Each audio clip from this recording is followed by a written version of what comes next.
welcome to Conversations with Dr. Stephen Greer. I'm Dr. Greer, and I'd like to thank the folks at the World Puja Network for hosting us here every couple of weeks to bring you up to date on what we're doing at CSETI.org and disclosureproject.org and the orionproject.org.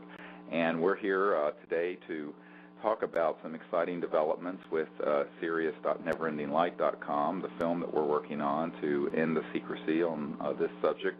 And also we'll be talking with Marilyn and Diane, who are from a contact team that CSETI has in the New York area, outside Albany, New York, and their experiences in putting together this contact team and the amazing experiences they've had over the last couple of years since working on this together. And I think people will be really interested to hear what an interested party can do once they learn how to make these protocols that we have developed for ET contact work in a team setting, in a group setting, and the sort of experiences that are open to anyone who wants to try to do it. And along those lines, I just want people to know that we have sort of a great announcement today. We just got up on the play.google.com site where you get your Android apps, the CSETI protocols for making contact, and it's called the ET Contact Tool if you're looking at play.google.com. For a while we've had it on the iTunes store at Apple for iPhones, but we did not have it in an Android form, but we have just beta tested it, and it's available now, I am told, as of this morning. So those of you who have Android phones, smartphones, let me just tell you that what this app has, it actually has the meditation protocols for making contact. It has the entire process of what these protocols entail, how to do the meditation and the remote viewing training. It has the tones that we had recorded from the crop circles that we send out into space, and it'll actually, you can play them off of your phone, and your phone can be hooked to a speaker if you want. So everything but a laser in your consciousness will be on this app, and it actually goes through a lot of how to develop these contact teams like Marilyn and Diane have done, and what you need to have in terms of equipment. So it's really a complete package, and it's available now at play.google.com for those of you who have Android smartphones. Of course, it's been available for a time now at the iPhone store, and it's called the ET Contact Tool if you're going to that site looking up how to find it. So those of you who want to get that and have been asking about it, it's now available. So that's really good news. So without further ado, I'd like to thank and welcome Marilyn and Diane for being with us today. Hello, folks. Hello. Hello. Glad to be here. Yes, well, why don't you share with people a little bit about how you guys got involved and the kind of experiences you've been having in New York with this amazing team. It's one of the strongest CSETI.org contact teams in the world, and I think it's just really a great story to share with people. Well, thank you, Stephen. It is a great story, and this is Marilyn talking. And, well, we went to several expeditions with you and your team, and as a result, we came home and said we have to continue this work, and we began with a really small group. And over the last year, the group has grown, and what I'd like to talk about for a minute is just the nature of this group.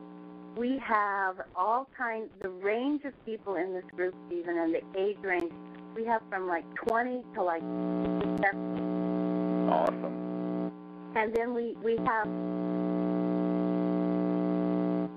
attorneys and teachers and ministers and sanitation workers from New York City and firemen and police, women and just a genetic researcher. I mean, people with all walks of life and all ages, and they've come here with such a commitment. Some people drive 4 hours to get here for one evening's work, and it's just amazing the commitment of this group. And we've noticed that as the commitment from all of these people, and we grow every time there are new people. We had somebody fly up from Virginia Beach for the one in June, and people feel the cohesiveness that has developed over time, and that cohesiveness has markedly changed the kind of contact we're having. And so anybody who wants to start a group and can get members to come on a regular basis, I mean, the the consciousness changes in this group, and we are doing such heart contact at this point with our ET friends, and it's every single night. There's a very small group that goes out almost every night on this property. There is contact every single night, and then on the monthly meetings, we're having amazing things, which I'll talk about in a minute. But the other thing we've noticed is having this group on the same land. We live way out in the woods, right, and in the country, and so we have very little activity in the skies that get in the way, except when lately the military helicopters have been hovering. But we doing it on the same land, it's almost like even the land has created a cohesiveness to the earth consciousness that we're doing this contact on. And so it feels like there's just the ETs know we're here, they know our commitments, they understand our kind of consciousness levels that continue to increase. And as a result of the last couple of months, I'll just go into some of the things that have been happening. Each night, each monthly meeting, we've probably seen at least 25 crafts. Right. Distinguished from satellites, because we have the satellite chart, and we're all beginning to feel the difference. But these crafts, the power-ups that happened last, I think it was 2 Saturdays ago with the global CSETI, we had power-ups that were responding both to our thoughts and to the laser, and they powered up so strong and then disappeared and powered up again into our questions. And then we had flash bulbs that were just extraordinary come in. And this stuff now just seems like normal material. Our tri-field meters, sometimes when this extra activity is coming in, are just registering such high magnetic energy. The radar detector, when we first got together the last time, gave us the 3 beats, I am here, right when we convened and started the group. And again, we live out in the country. There's nothing that usually, I often have the radar detector on at different times when we're not doing contact work, and it just doesn't go off. It's just right, there. Right. In the way of explanation, before you go much further, because I think we're going to lose a lot of people who don't know what the protocols are and the kind of equipment we have. One of the protocols we use, of course, is in group consciousness and meditation, where we then do a remote viewing process where people are trained to see with their inner sight, and this, of course, all the World Puja people will understand this aspect of non-local consciousness, to see where the extraterrestrial vehicles are, even go visit to their planets or their spacecraft, and then we turn it around into a vector where we actually zoom in from wherever we sense they are into where we're located. So if you're in some land outside Albany, New York, and in a wilderness area, then you show them that part of the United States, and then you show them exactly that area and the farm and your group, and zoom right in like you're zooming in from outer space. Or if you sense that the ET vehicles are under the water out in the Atlantic Ocean, or if you feel that they're in the Earth somewhere, you connect to them there and guide them from that location. So wherever you sense them and see them in your inner sight, then you guide them in. Then what starts happening is what Marilyn was talking about. We'll have these brilliant bursts of light that occur in the sky that we call light bulbs. And it's like a flash bulb where you have this, if someone were in the sky and set off a flash bulb, but there's nothing there. And you can see with night scope binoculars, there's no aircraft, there's no plane, there's no, like, what have you, or an object will come over and get very bright and send a light towards us. And we always have satellite charts to rule out that it could be a satellite or a iridium satellite that kind of spins and puts out a lot of light. So we do all that, and then the electronics we have on site include, and by the way, these iPhone and Android apps turn your phones into magnetometers also, but we have these what are called tri-field meters that pick up electromagnetic fields of energy, and we usually set it on a magnetic field because the ET vehicles, when they're dematerialized but are coming into your area of space-time, will cause a disturbance in the magnetic field flux. So there's a baseline magnetic field that you can go out into the woods and just set it at 0 so the magnetometer is quiet and at baseline 0. And then if you're out in a remote area where there's no electromagnetic devices such as cars or refrigerators or microwaves or anything like that, suddenly when these phenomena start happening and the ETs start moving in, even if they're not fully materialized, they will start causing the magnetic field flux to be measured on these magnetometers or on your iPhone or Android. And that's a really interesting thing that we've been able to document. And also on the laser and radar detectors, like you use for detecting police radar on a car, we'll have those out there in an area where there's absolutely nothing that would make them go off. And when these objects are approaching, and even if they're not fully materialized in three-dimensional space-time, but that are there in a trans-dimensional energy form that is not fully solid, those detectors will start to go off, and in fact the beings, the ET beings, will utilize their electronic communications interface with their consciousness to go inside the circuitry of the magnetometers and the radar detectors to actually send sort of an encoded message format. And some of these magnetometer recordings that we have are really intelligent. They almost have an emotional quality. You can feel the intent of what they're saying. And then the trick is, of course, is to get very quiet and go into meditation and get a sense of what that sort of electronic signal is conveying in terms of substance and content, which in the last book, there's a whole chapter at the end called the Orion transmissions. One of the first times this happened in a prolonged way, we were in Joshua Tree National Park, and one of our radar detectors began to do this in the middle of this 800,000 acre wilderness area, and it was just as I had lined up consciousness and this circular crystalline sphere with the Orion sector of space. And at that instant we had this 23-minute download of very intense energy that was unbelievable, and not only how intense it was that everyone could feel and see, but also the message that came through. And so what I tried to do as it was happening was to speak the feeling and the meaning of the message, and that's in the last chapter of this book, Contact, Countdown the Transformation, that you can get at Amazon.com and other places now.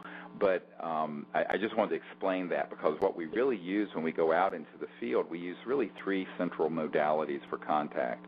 The central operating system, if you want to look at it that way, is consciousness and the science of consciousness, because ET civilizations that go faster than the speed of light, by definition, must utilize technologies that go beyond linear space-time. And when you go beyond the speed of light, you go into other dimensions that are increasingly integrated directly with consciousness and consciousness forms, such as visualized thought, what the mystics used to call the astral realm. And so, but this is being done with technologies and communication systems, as well as with their innate ability, because when you see these ETs with their craft, they're actually touching something and thinking to it, and will navigate the craft to one point in the universe or another. So it's very advanced. It's way beyond these phones that we're talking on right now that are traveling at the speed of light, these phone signals. So that's something that is really important, is to understand the interface between the science of consciousness and our own innate ability to be aware of this aspect of mind that's non-local and omnipresent within us, and how that can be utilized through coherent thought and these meditative techniques to make contact. The second is that we have lasers and things that we send up into the sky.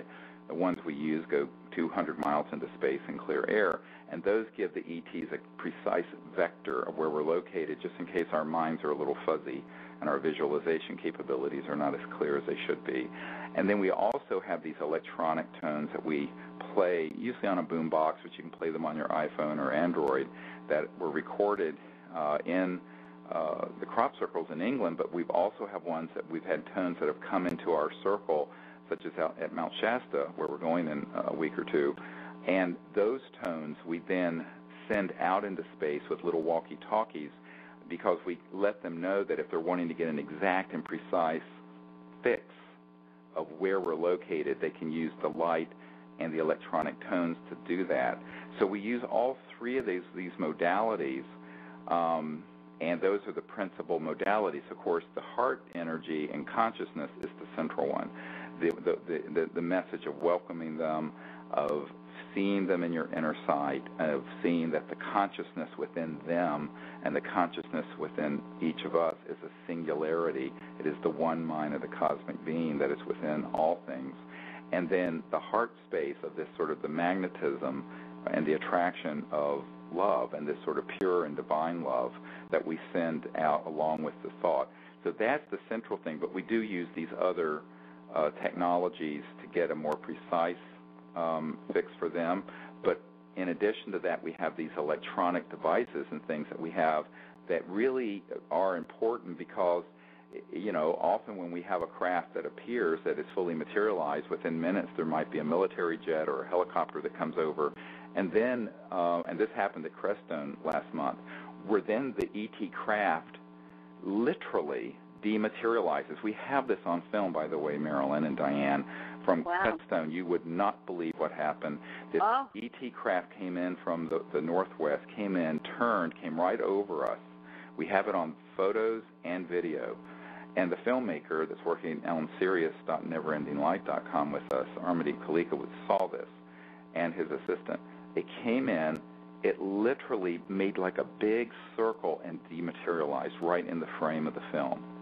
And it did that just as a military jet that had been circling a little to the north, east, out towards Colorado Springs, where there's an Air Force base, came in very quickly with afterburners on, and the jet turned to try to intercept the ET craft to suppress it from coming into this dimension any further.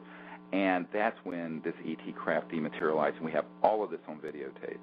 So what's important to understand about that is that this means that we have to be enlightened enough to realize that interstellar civilizations that can dematerialize and go from one point in space to another in these other trans-dimensional energy forms will do that, and they can literally be, we can be in a field where nothing is in this dimension quite fully materialized, and yet you'll see energy forms, and our electronics will begin to beep, and the magnetometers will begin to do things, and people will be touched, and they'll look over and there'll be nothing there. And it's because the ETs are doing this both for their protection and ours, because frankly we still have a very militarized planet that ET vehicles, when they are fully in this dimension, frequently end up getting chased at and shot at by military systems. And this, of course, we have observed many, many times.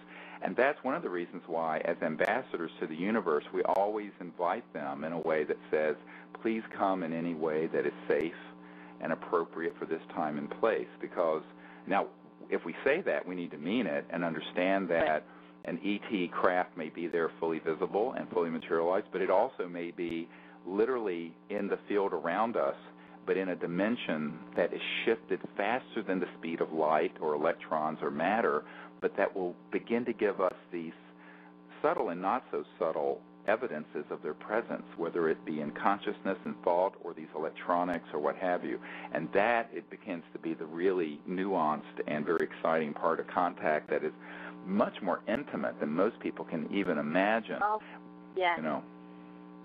Well, and Stephen, I think one thing that I've really gotten from our group is, as our group understands the truth of inner sight and the truth of working on higher consciousness through our meditations and using your meditations and then silent meditation in the group, and as we connect with the heart path, that, and everybody in the group, there's nobody that has to get caught up to date with that. Everybody understands that we go right into it, and I think the acceleration of ET contact is just enormous. Right. With that happening. I mean, I have to say, one night there was a golden ship that came right over our house. It must have been 1,000 feet in the air. It was totally materialized. It was golden with rays of light coming out of it like a star. But it was moving across over the house, 1,000 feet up, slowly, very slowly, and kind of changed its path and then wove in and out. It was just kind of floating. And that golden craft has been here about 3 times. Wow. 1,000 feet above the house, yeah. We call it the golden craft. What shape? What, did you get a sense of the shape of it? You know, it felt round, but it was hard because there were these golden rays of light kind of coming out of it from all directions. I've never seen anything like it. Wow. A huge glowing golden, almost round, a ball of some kind. Wow, that's how it perfect. looks to the eye. Yeah, Diane, did you see that also?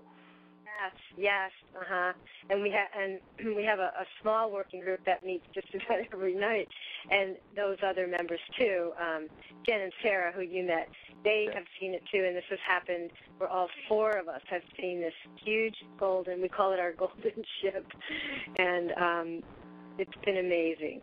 Well, in fact, one night we were at dinner, and we were talking about this golden craft and the CSETI group coming up, and an orb even came into the dining room, this white orb, and it was hovering on the porch.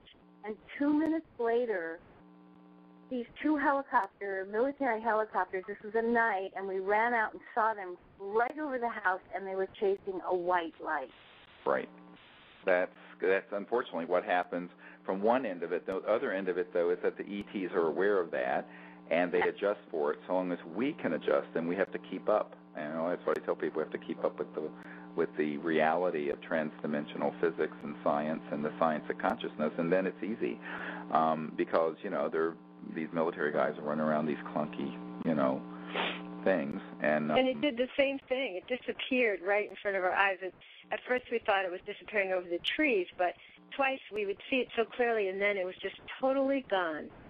It just dematerialized in a second. What's interesting, that you described this golden, at Mount Shasta last year, who knows what will happen this year, but we had on multiple occasions this about the same height you're talking about, a few hundred feet to maybe 1,000 feet up, which is fairly close, fully materialized golden, and I mean it's gold object, and it wasn't, but what we saw wasn't quite round. I got the sense that it might have had a little bit of a chevron or angular shape to it, but the light gave off all this light, and even when it would be behind us, it would be bright enough that it would catch my peripheral vision. I'd turn and see it, and people on the other side of our circle would see it also. And it's really distinct because then it totally disappears, and it's obvious not an aircraft or anything like that.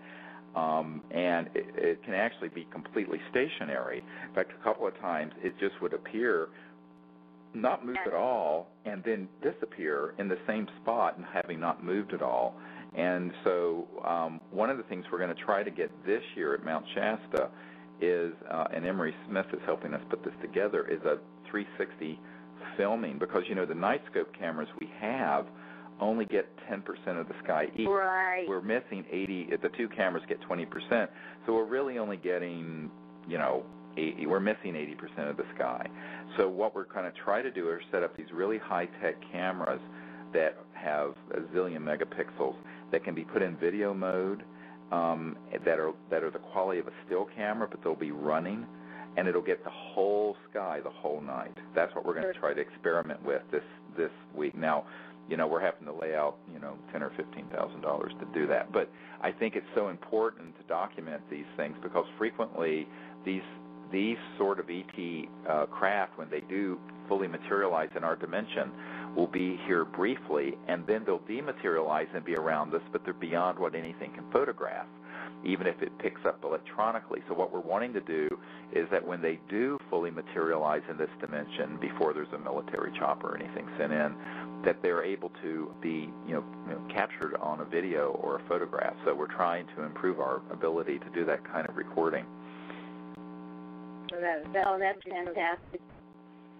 Well, because the last CSETI meeting we had weeks ago, there were craft that seemed to be the same craft that just were going back and forth from the south to the north and the north to the south. And if we had had a camera that night, usually we do, but we didn't that night, right, you could really, I think, would be able to tell that it was the same craft. And of course, satellites don't move back and forth. And it was clearly this craft that stayed around, 15 minutes, just going back and forth. It was wonderful. Wow.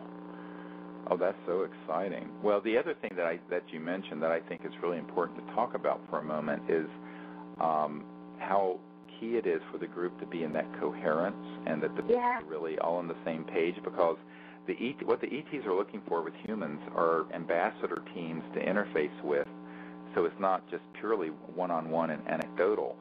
That because it's going from contact with individuals to contact with these ambassador groups, building up to contact with the entire planet as a planetary. Okay, so we're that stepping stage, and so these citizen diplomacy groups like yours are so important. But for them to function, it is this the thing that is most determinative is the intent, the pure-hearted intent of the group, and the coherence of the group to be able to be in this deep meditative state and go into that state of remote view and deep consciousness and also deep heart space. And what that does also is that it creates in the Akashic record of your land, as it were, a sort of a power spot potentiation where your land has now become, as it were, initiated into this process. And even within the structure of space-time, there is this omnipresent consciousness field.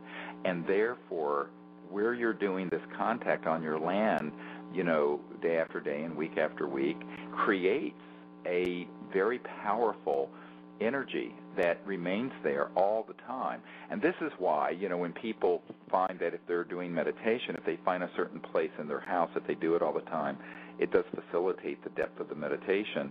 Or that if you go to a place that has had some very sacred or enlightened event take place that happened thousands of years ago, you can go there and still feel it. On the other hand, if there's something terrible that's happened, you can feel it. So there is an Akashic record that is actually encoded within the fabric of space-time because consciousness is omnipresent. And all of linear space-time is actually a kind of a crystallization, as it were, of the pure consciousness into the linearity of space-time in the matrix of matter and space and time and what have you, but it's all conscious. And so this consciousness and the feeling that is created during a contact event, and particularly where you keep going back to the same place or on your own land, it really does create that energy that then remains there and then potentiates further contact. Wow, what a beautiful explanation. Because that's exactly it, Stephen. In fact, I have to bring this up with you. There is we're right on a stream, and there's a huge boulder. It's maybe 6 feet by 8 feet. Wow. And many people have started to have visions that there's a portal there. And people have crawled up on this boulder and seen red orbs coming right down the stream. People's hair stands up on their arm. Diane's son had a dream that ships were landing right there by the boulder. And he said it was the most lucid dream he had. So it feels like there's this portal that's open wide up. And before we start in the group, many people want to go to the rock and sit and get grounded before we start because they feel like there's this incredible opening out there. Wow. Well, and that is true that there can be certain areas where, for whatever electromagnetic reasons, and remember, boulders are crystals. Even normal rocks, they're all crystalline. Look at them under a microscope. All rocks are crystalline, even if it's not pure quartz crystal. A lot of people don't realize that about the sort of the mineral kingdom. And so if you look at that's very interesting. And the fact that the ET technologies and the transdimensional nature of them do have a sort of resonant factor with crystalline structures. And that may very well be the case. And, of course, the Earth itself, frequently there will be areas where these objects will be seen not quite fully materialized, emerging from the Earth. Because if they're in the Earth, and they can be underwater, in the Earth, out in space, they can be in these other dimensions, but there can be a sort of as it will, an attraction or a resonance component because of this crystalline nature of both water and stone. And so that does facilitate things materializing. And it's not that it's required, but it may just be something where it will be more evident because of the subtle energy that is there. And this is a whole area of science that I know that if you look at the work that was done by Marcel Vogel at IBM and dealing with crystals and what have you, it's a really important area of science that I've never actually delved into publicly, but I know a great deal about. And there are people on our team who worked with Marcel Vogel. at IBM, and with all these these amazing properties. Some would call them magical properties of crystalline structures. But it's not just pure quartz crystals or other types of minerals. It's any rock is a crystal. And remember the work of Amato, the Japanese scientist who found that water, crystal structure in water, you can put your consciousness in it, and it actually does get recorded in water. And so water is crystalline, and so is glass. And people don't realize that, of course, glass windows are actually a liquid. That's why very old glass looks like it's running, but it's actually alive and liquid. So all glass, like all the glass in your house, is actually chemically classified as a liquid. A lot of people don't realize that. And so you have these liquid crystal aspects of this that crosses into potentiation of transdimensional energies. And this is also why many of the quote-unquote free energy so-called devices, one of the scientists who was at Lawrence Berkeley Labs who was almost murdered when he discovered this, who's a very dear friend of mine, a physicist, brilliant physicist, he had barium titanate crystals that when he put an electronic signal in, electricity in at a certain resonant frequency, they would begin to vibrate, and the output wire was 10 times, 100 times more than the input, because the energy was being transduced or transformed from other dimensions through the crystalline structure.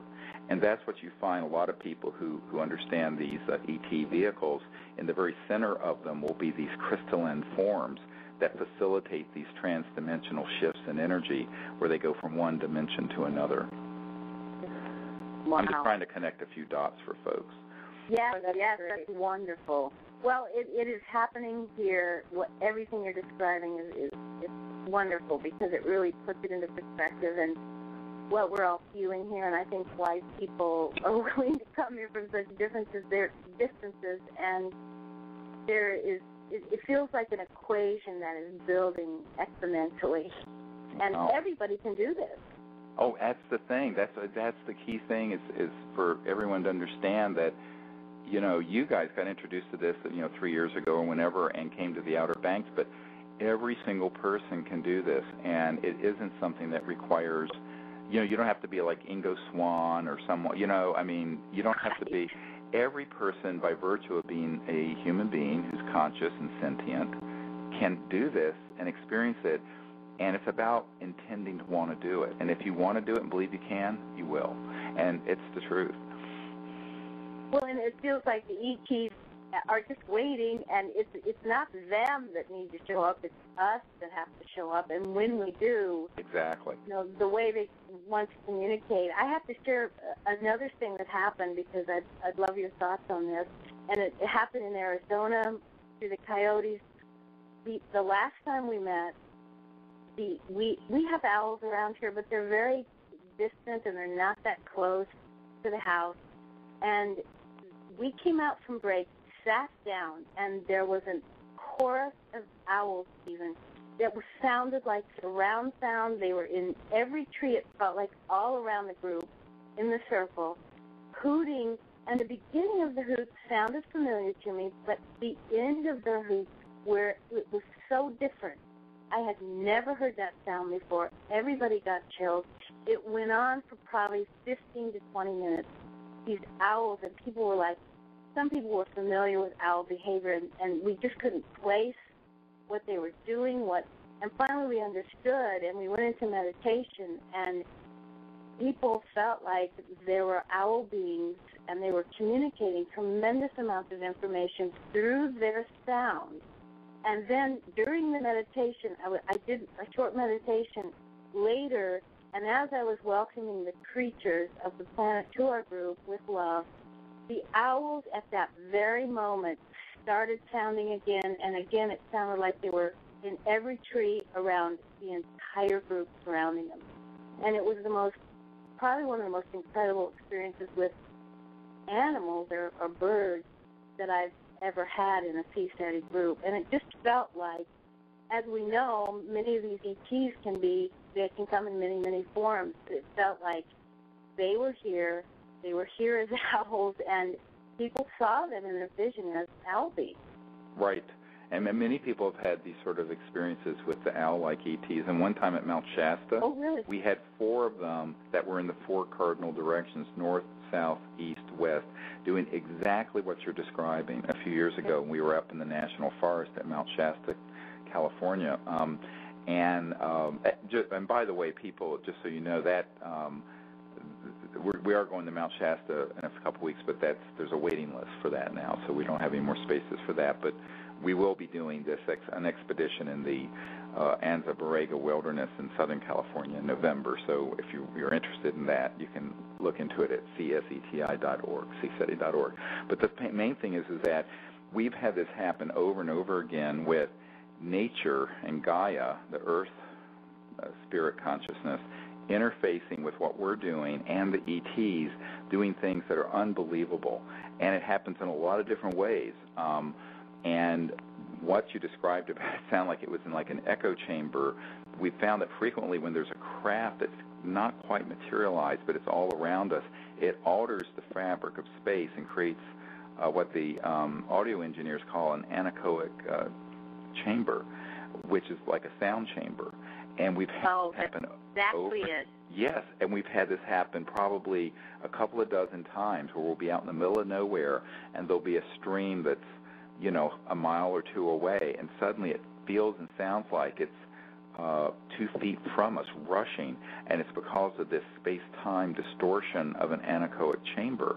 And we have had this happen over and over and over again, and we know that it's definitely a phenomenon that's associated with the ETs that are very close. Oh, that's boy, what a great way to understand that happening, because all of us felt it, and it was, and on the way home, 4 people were going back to New York City in their car, going along the Taconic Parkway. They saw a snow owl, which I don't even think we have in this region, sitting in a tree. Wow. So that night's theme was definitely the owl, but it's wonderful how, and sometimes breezes will come up. It feels like the ETs will use so many things that we understand to communicate with us, whether it is touch or using trees or nature, earth, and it's beautiful how much they try to communicate with us. And I always say, if you're not getting communications with the ET, it probably has more to do with you than them. Oh, sure, because, they're waiting for people to be in a state of coherence and being awakened, and then it's very effortless. And Diane, what are some of the things that you've experienced and seen lately? I was just reflecting on this amazing experience that the smaller working group we had either last night or the night before, and we have these chairs that we lay in that are very comfortable. And it seems like as soon as we go into the chairs and go into just opening our hearts and going into just a brief connecting, the ETs start appearing in these ships, in craft that we see going back and forth. But the other night, the whole sky was clear, just absolutely clear. There was not a cloud in the sky. Wow. And all of a sudden, this cloud formation came right over. There were 4 of us right over our chairs, and it stayed there. And it looked rather curious because the whole sky was clear. And we kept watching it, and we said, what is this? And then we looked up, and before we knew it, the clouds started disappearing, not moving with the wind. They started disappearing and forming, I kid you not, the letters X and then O. X-O. We all saw it, and then a second later, poof, there weren't any clouds left. It was completely gone. Wow. So they were giving you a big cosmic kiss. That is amazing. Years ago, we had some people doing this in West Virginia, and it was very cloudy and this and that, and it was on a lot of brand new trainees, and people were going, well, everyone thinks, the ET craft is going to come in like a Steven Spielberg movie, and you're going to climb on board and have bagels and lox. But what happened was that people were going, well, they had the meditation, there were some subtle phenomena, and at the end, someone would say, oh, I wish we could just see an ET. Suddenly, in the sky, a cloud, quote unquote, materialized that formed 2 letters, E-T. Oh, and my everyone God. saw it. And it's just like, you can't make this stuff up. I mean, you know, and it's, you know, and that's when you know they're there. They're there as far as they felt safe to be there for whatever reasons. And yet they will do something like that that is mind-blowing, that you would be almost like in a science fiction film, except by a whole group of people. And that is just amazing. One other time, years ago, I took a group down to Mount Popo, the big volcano outside Mexico City, and we were on the far back side of it near Atli Mayaya. And we had this massive, huge, you know, 800-900 feet on each side triangular ship, and then a circular craft come out of the volcano and circle us and signal to us and then vanish. And then it was later that night, and we were really tired because we had flown from the United States, and then, you know, had only been there a couple of days. And Sherry Adamak was with me, and a few other people, another medical doctor. And we looked over, and to the sky, to the left of the volcano, were two brilliant stars that were right in line with each other, like two eyes. And in a crystal clear desert sky, a head, it looked just like an ET head, of clouds formed around those stars, so that the head was almost like two-thirds the size of the volcano, and there were these two bright stars that were the eyes, with this ET face just shining from the sky looking at us. Wow. Yeah. Love it. And we went, oh, my God, you got to be kidding.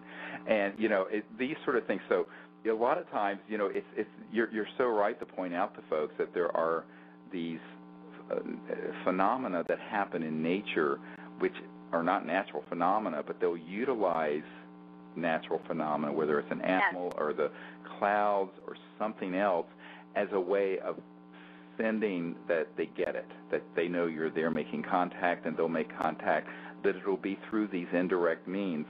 Because every time we've had a craft like a Crestone that's fully materialized, that floats over, in comes a military jet or a helicopter. And, of course, at Mount Shasta, as you all know, a few years ago, we had one that came out of the mountain, and there was a weapon system fired at it that crashed into the woods right in front of us. It was an electromagnetic energy weapon.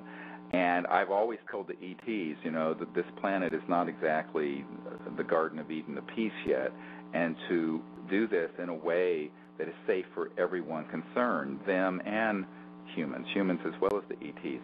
And so everyone has to be very aware of the fact that this is part of the dynamic, and they're willing to do a lot if you're conscious enough and intuitive enough to see how it's happening.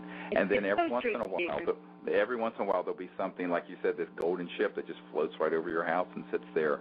That's so unmistakable. But then there are all these subtle things that happen, which in a way, many times I find more endearing and amazing than the others. Well, and I think it also, what it's teaching all of us in the group is to use our subtle vision, our subtle kinesthetic cues, it's teaching us the subtleties of consciousness. Exactly. And all of a sudden they start showing up through those channels. It's beautiful, because really we're learning how to do this. How to taking people into what I call unity consciousness, where you begin to realize that it's not that you're just awake, but the earth is awake. The air you're looking at, the space that you're looking at with your eyes, it's all consciousness resonating and phasing as space or time or a star or a bird or a tree, but all of it is pure consciousness. And so all this is that, and then people at the World Puja Network understand this concept, but it actually begins to put it in play. And these interstellar civilizations get that. They completely understand it. And really the big leap, I tell people these free energy technologies, anti-gravity systems, those should have all been out 50 to 100 years ago. The big science of the next 1,000 years and on forward beyond that is science of consciousness, of mind, of understanding all this interplay. And that's what's most exciting about all this. And it's the central concept to comprehend, apprehend, live, and begin to experience, to be an ambassador to the universe, as we call it, to be in contact with these civilizations. Because if they're traveling from one galaxy or star system to here, they are crossing through dimensions that are conscious and light and all these kinds of phenomena, and they get that in a fully operational way. And so they're trying to sort of nudge us into this new paradigm, a new reality, so that we can actually interface with them in a way that's meaningful. Yes, and what's amazing, I find, is that the more you use your consciousness and open your heart, there's this, it's almost like a courtship. It goes back and forth, and the more that you extend your consciousness and heart out to the ETs, they'll start playing with you more. And just one quick little anecdote, we often sleep in a tent on our property, and the top is open to the stars. There's no tarp on it or anything. And one night after our last expedition, a bunch of us went to sleep in the tent and looked up at the sky. And I was just sort of, in my heart saying goodnight to the ETs. And I kid you not, but it was like, we call it a streaker, just twice. It looked like a ship just quickly passing exactly over this little window above our tent as if they're just saying goodnight. Oh, and they went, God. And it happened twice, because I went, what? And it went on one side of the tent that was open, and then it came back a second later. And it was just amazing, because I really felt like I was connecting with them through my heart and saying goodnight, and then they connected right with me, and I was blown away by that. Oh, that's beautiful. Well, that reminds me of the time at Mount Shasta where we were standing out in the National Forest. We were making our closing circle, and there were like 40 of us, I don't know. It was a big training, and we were making a circle, and I was doing sort of a closing prayer and meditation for the earth, and at that instant, two objects came out of the east, and they rose and they went together from horizon, from east to west, across the entire sky to say goodnight to us. And it was two fully materialized craft that in just a couple of seconds, everyone saw this, and it went right across the sky. And actually what was interesting, in Crestone last month, we had an object just like that came out of the east, and it was right at a point in a meditation where we were doing this healing for Mother Earth and the healing of humanity to go forward as a peaceful people. And at that moment, this craft, a golden craft, you could actually see the form of it, came out of the east and went horizon to the west, right over the group, and you could hear it. People could actually hear it moving across there. It was one of the most astonishing sightings. And interesting, the filmmaker was there and saw it. That it was the first night he came out, and he went, "What in the world?" I said, "Yeah, well, this is what happens." Right. So it's fun to introduce people to these things. And by the way, people who want to support the film project, I just want to talk for a moment. The reason we're working on this is to bring out the whole concept of disclosure, contact, transdimensional science of consciousness, and free energy systems in a 2-hour feature documentary that we're working on. We're doing it totally from what's called crowdfunding, from the public supporting it. And you can go to serious.neverendinglight.com, and for various donation levels, you get a copy of the film, or a trip on a training, or tickets to the premiere, or what have you. And you can see what those are. We're also, and this is very sensitive, I'm going to speak very carefully, so listen carefully. A couple of years ago, Dr. Bravo, who's a fellow emergency physician who's on our board of directors for disclosureproject.org and CSETI.org, and I went to a foreign country, that's all I can say, and I was the third person to ever handle this dead, deceased extraterrestrial being. Now, it is a physical specimen. We're told it's ET. That's not yet been proven. It's a possibility we can include this in this film. It's going to be, unfortunately, very costly to do the genetic testing, the MRI scans, the geneticist review, our anthropological reviews, and all of this. It has to be done to vet and check this out thoroughly. At this point, the institute that has this little being, which has been dead for an undetermined amount of time, is willing to cooperate. What people have to understand is that I have held it, I've examined it, I've looked at the x-rays of it. It is not a plaster of Paris hoax. It is not any birth defect that I know of, although we're having some geneticists review it. It most certainly is not a predecessor of Homo sapiens, in other words, a hominid like Lucy or one of these ancient ones, because it's a fairly fresh body. It's got some connective tissue still on it. It's mostly skeletal, but there is some fascia we call it, and connective tissue and neural tissue in the skull and the brain. I've examined it very thoroughly. There's no question that it's an actual biological specimen. If it is what we think it is, it would be dispositive and explosive. So if people want to help support our being able to check this out further, they can also help us at serious.neverendinglight.com, because what Dr. Bravo and I want to do is a full scientific examination, including various scientific scanning, MRIs, possibly radioisotopes and carbon dating, although that's problematic because we don't want to damage the creature by taking large samples.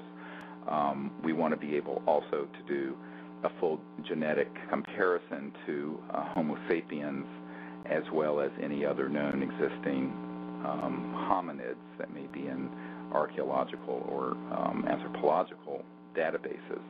So this is a substantial undertaking.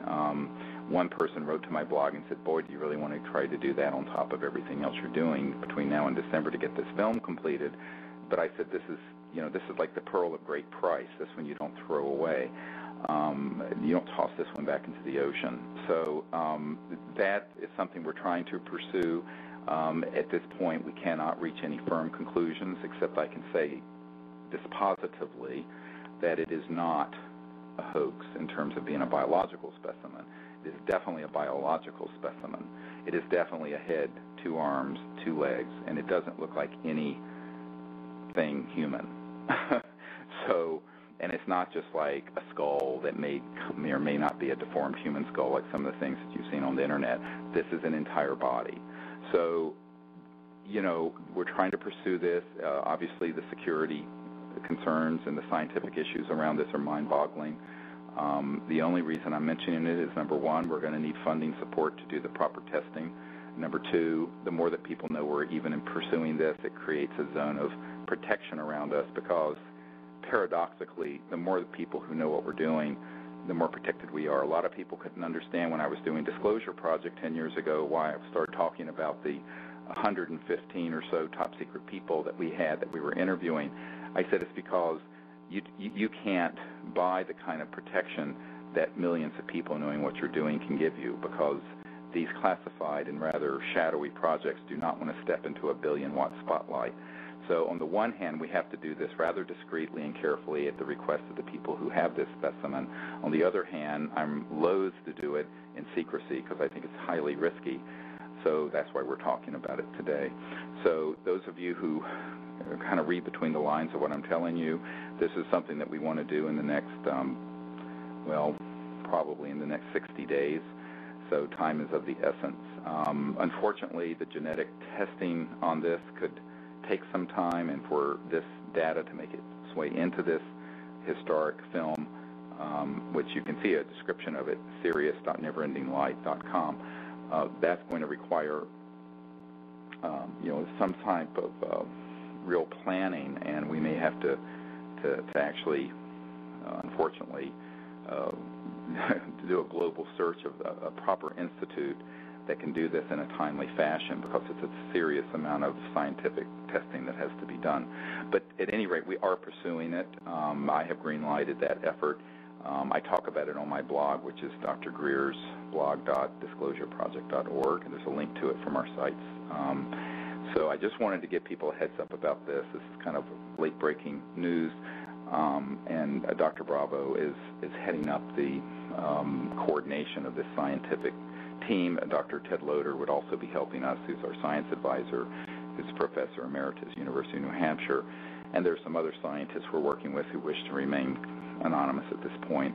But if anybody listening can help us with this, then let us know. And if you can help with the support of creating this film, we have enough to do sort of the rudimentary of a feature film, but this is not a $5 million film budget. It's, it's a couple $100,000, but thanks to everyone who contributed. But if we could get some more funding, we could do a better film and include more evidence and do more witness interviews and with military and other people who are coming forward. There's a new CIA witness who's come forward, many people have heard about, who's confirmed the Roswell event. So we're wanting to include as many things as possible.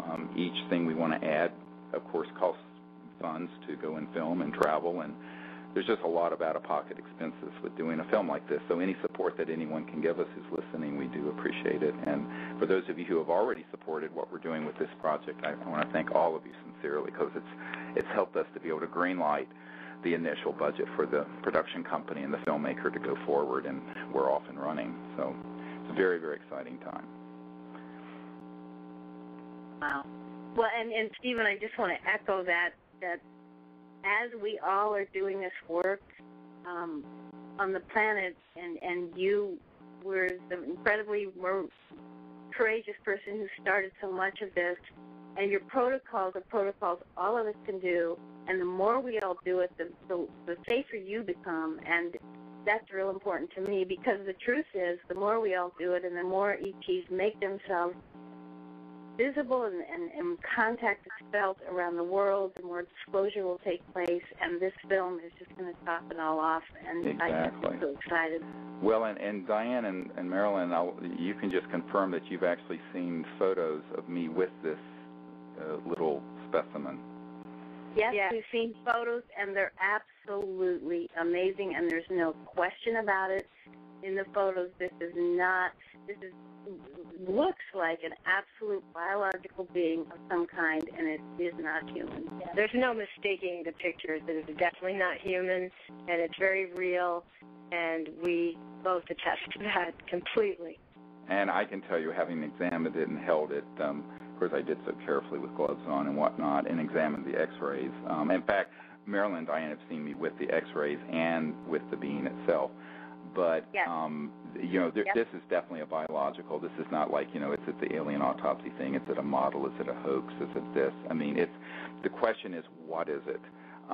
It has gone through some review processes at a university, ruling out any existing known hominids. Hominids, by the way, are the predecessors to Homo sapiens, of course, on the evolutionary tree. But, the question then becomes, could it be some bizarre defect of a known human congenital birth defect? Could it be? We have to do a thorough examination, and this, of course, I mean, if NASA had a sample like this, they'd probably spend $200 or $300 million on it. So we're going to try to do it with what we can get, but it just the out-of-pocket to do the MRIs, the other scientific testing, the genetic testing is going to be substantial. I'll just tell you, we're still in the process of putting together a budget for that. But anyone who can help with that, we appreciate it, because this is something that is people need to understand this could be some of the most pinpointed confirming evidence that we have on this. Yes, I mean, short of going to an underground base at Fort Huachuca or so-called 51 or something, and dragging a body out of the chambers there that they've shot down and killed. Yes, and so this is not something that this is not an opportunity that comes along every minute. And I've been doing this for 22 years, and I can tell you I've never seen anything like this. Yeah. So, well, I believe we're out of time. I'd like to thank Marilyn and Diane. You're just awesome people, and you're doing great work there in New York with all the folks and keeping the torch alive for contact. And I hope sometime to join you up there on your land. It sounds wonderful. Well, you absolutely have to, and you're invited anytime. And thank you, Stephen, for your amazing, brilliant work on this planet. Thank you. Okay, and thanks to everyone at the World Puja Network. I appreciate you hosting us every 2 weeks. This has been Conversations with Dr. Stephen Greer, and until next time, keep looking up, and in universal peace, we'll see you later. Bye-bye. Bye-bye.